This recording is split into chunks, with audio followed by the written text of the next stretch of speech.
믿음이라는 것을 우리는 자꾸 오해를 해요. 믿음에는 반드시 순종이 따른다는 겁니다. 순종이 안 붙으면 믿음이 아니라는 거예요. 우리의 신앙이 왜 이렇게 계속 헛바퀴를 도느냐? 어제나 10년 전이나 지금이나 똑같고 원점으로 돌아가고 변화는 없고, 나도 내가 보기에 지루해. 이렇게 예수 믿으면 되겠나? 이런 생각이 드는데, 그게 뭐냐면 믿음을 오해한 겁니다. 믿음은 반드시 순종이 따라온다는 거예요. 믿음은 실천이 따라온다는 거예요. 그래서 우리의 신앙은 결국 어디에서 판가름 나느냐? 순종인가 불순종인가에서 결론이 나는 겁니다. 믿음이 좋다는 게 도대체 뭘로 할 수 있는 거예요? 저 사람 믿음이 좋다, 뭘로 할 수 있어 도대체? 뭐가 믿음이 좋다는 거예요, 여러분? 순종이에요, 순종. 순종이 없으면 믿음이 없는 거예요. 순종의 절정이 뭐냐면 십자가 사건이라는 겁니다. 자, 여러분, 제사가 그냥 드려진 게 아니라는 겁니다. 십자가에 그리스도가 매달리심으로 순종의 완결판을 보여주셨다. 불순종으로 저주 아래 있는 인류를 구원하시기 위하여 그리스도께서 순종하셨다. 그래서 십자가보다 더 큰 순종은 없습니다. 완전한 제물로 자신의 몸을 드리셨다는 거죠. 여러분, 십자가가 왜 중요합니까? 십자가가 왜 중요하죠? 하나님을 만족시켜 드린 사건이기 때문에 그래요. 순종은 곧 죽음을 의미합니다. 그리스도는 십자가의 죽으심을 통하여 당신의 순종을 보이셨다는 거예요. 그래서 순종과 죽음은 연결되어 있습니다. 결코 순종은 가볍지 않다는 겁니다. 그래서 신앙이 가벼워지는 이유는 순종이 따라오지 않기 때문이고, 순종이 따라오지 않는 이유는 순종은 대가를 지불해야 되기 때문에 그렇다는 거예요. 대가를 지불해야 됩니다. 그래서 예수 그리스도를 통하여 보여주신 순종은 어떤 대가요? 죽음의 대가라는 거예요. 그래서 여러분, 로마서 12장 1절이 이제 신약시대 그리스도인들의 이 순종의 모습을 가장 잘 보여준 겁니다. 그러므로 형제들아, 내가 하나님의 모든 자비하심으로 너희를 권하노니 너희 몸을, 그랬어요. 이게 중요한 게, 너희 몸을 하나님이 기뻐하시는 거룩한 산 제물로 드리라. 이는 너희의 드릴 영적 예배니라. 오늘날 신약시대 우리의 영적 예배는 우리 몸을 하나님 앞에 올려드리는 거예요. 몸. 신약시대의 제사는 다르다는 거예요. 우리의 몸을, 하나님이 우리의 몸을 받으시기를 원하신다. 이 몸을 받는다는 건 뭘까요? 우리의 전부를 받으신다는 거. 하나님이 우리를 위해서 당신의 몸을 내어놓으셨습니다. 그래서 아들 예수 그리스도의 순종이, 아들 예수 그리스도가 우리에게 순종의 모델이 되셨습니다. 피를 흘리심으로 모든 것을 우리에게 다 내어놓으셨습니다. 완전한 순종은 피의 제사였습니다. 우리의 구원은 아들 그리스도의 순종을 통하여 이루어졌고, 우리의 신앙은 그 터 위에 서 있다는 거예요.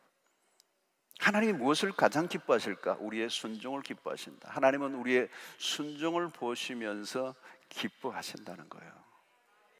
우리가 지속적으로 말씀에 불순종하고 있는 게 있을 거예요.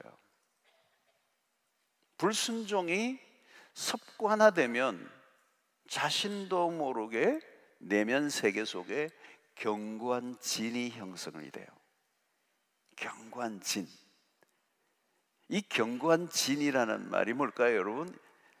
하나님의 주권을 인정하지 않으려고 하는 내적인 상태를 말하는 거예요. 그래서 내가 지속적으로 불순종하면 그게 견고한 진이 되는 거고, 그 견고한 진은 하나님의 통치를 받지 않으려고 하는 영역이에요. 그것은 당연히 사단이 장악을 할 수밖에 없어요. 잘 보셔야 돼요. 우리 내면을, 설교를 들으면서 말씀을 묵상하면서 우리가 계속 해야 될 게 뭐냐면, 내가 말씀을 계속 듣고 있으면서도 불구하고 계속적으로 순종하지 않으려고 하는 영역들이 있다는 걸 발견해야 돼요. 귀를 닫고 있는 거예요. 그 말씀이 들려지는데 안 들으려고 하는 거예요. 들으려고 하지 않는 거예요. 순종하지 않는다는 정도가 아니라 아예 순종하기를 원치 않는, 거역하는 마음이 있는. 여러분, 사람들마다 불순종하는 게 다를 수 있습니다. 우리가 짓는 죄를 보세요. 어떤 죄를 자주 짓는가를 보셔야 돼요. 불순종은 다양한 형태로 나타나요. 어떤 사람은 물질적인 부분에서 계속 반복적으로 넘어져요.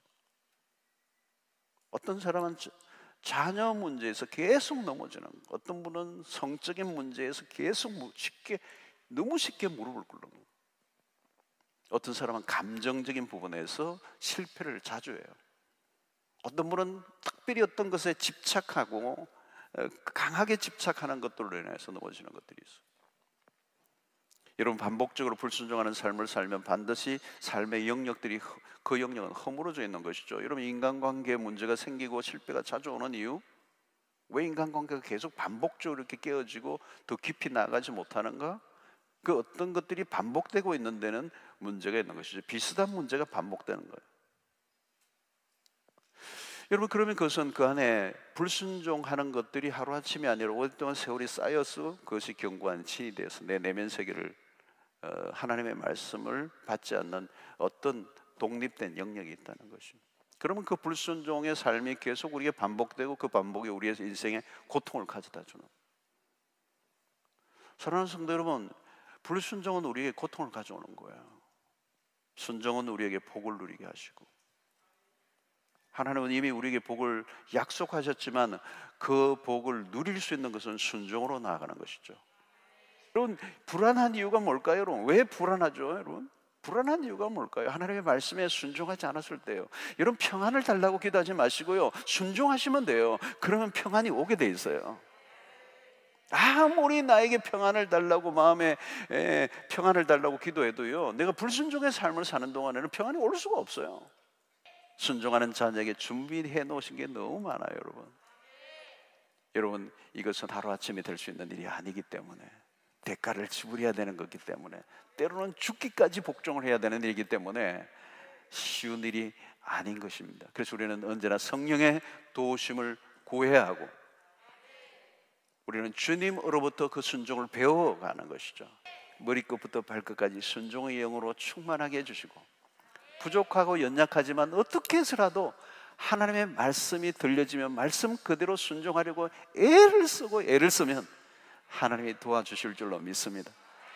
그리고 불순종으로 인해 내 인생이 꼬였던 것을 순종으로 인하여 풀어내는, 하나하나 묶인 것이 다 풀려지는 회복의 역사를 경험하게 될 줄로 믿습니다. 여러분, 지금 기도한다고 여러분 그 문제를 다 기도 응답으로만 보지 마세요. 순종으로 화답하면 저절로 응답이 일어날 것입니다. 순종하면 구하지 않은데도 이루어지는 것들이 일어날 거예요. 신기해요. 어떤 데는 기도를 그렇게 했는데 안 이루어졌는데 순종의 삶을 사니까 단방에 이루어졌어요. 순종은 파워가 있는 거예요, 여러분.